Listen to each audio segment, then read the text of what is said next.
Dr. Mike Condra, Director of Health, Counselling and Disability Services at Queen's University in Kingston, Ontario. Today I'm here to talk to you about mental health.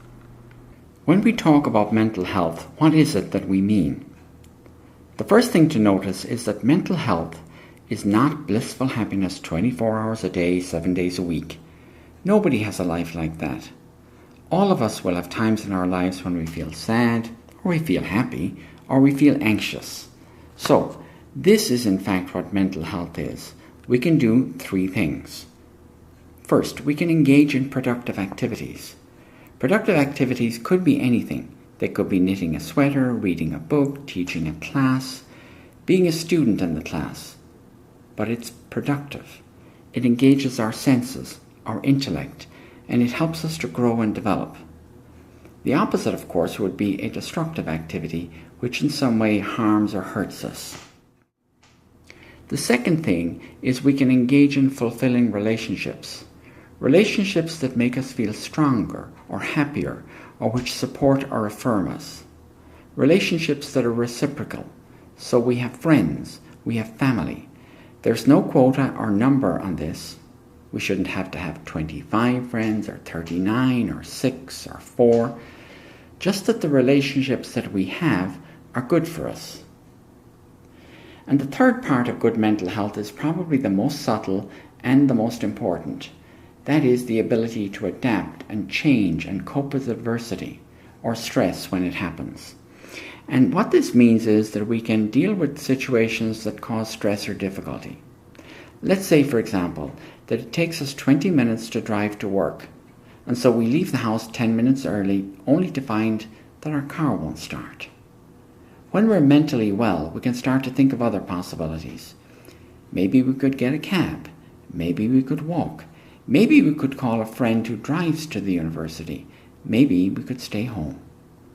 When we're mentally well, we keep that flexibility and we're able to problem solve. But when we're mentally unwell, we lose some of that flexibility and we start to rely on the same strategies for dealing with problems. Or we avoid solving problems altogether. We run away from them. So when we're mentally well, we are content and we can deal with stress.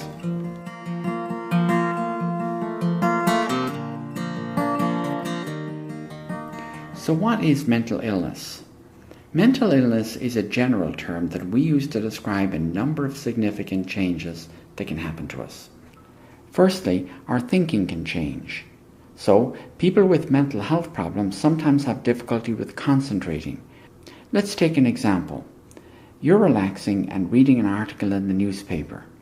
You reach the 3rd paragraph and you realize that you don't remember what the article's about. That's a difficulty with concentration. People with mental health problems have a significant difficulty with memory, with attending, with concentrating. On top of that, this affects even important areas of their lives. For example, a student with attention and concentration problems will have difficulty reading the material from lectures or from texts. So you can see, this could be very frightening for the student. The second thing that gets affected is our mood. And typically when people develop a mental health problem, they are likely to become more anxious, or more sad, or more irritable. These are all unpleasant changes. As well, they may experience a loss of a sense of pleasure. All of us have things in our lives that we enjoy. Food, or recreational activities, or sporting activities, or artistic endeavours. But when people are mentally ill, they often lose the pleasure that accompanies these activities. And the third area that becomes affected is our behaviour. People with mental health problems may experience difficulties with eating or with sleeping, or they may lose interest in their personal hygiene. Most mental health problems affect all 3 areas. And in a general way, we say that mental health problems are always associated with distress. That's to say, people are not happy when they're mentally unwell. And all are associated with impaired functioning. That is, people are not able to do the things that they were able to do when they're well. Thank you for watching. I hope that this video has given you some insight into what we mean when we talk about mental health.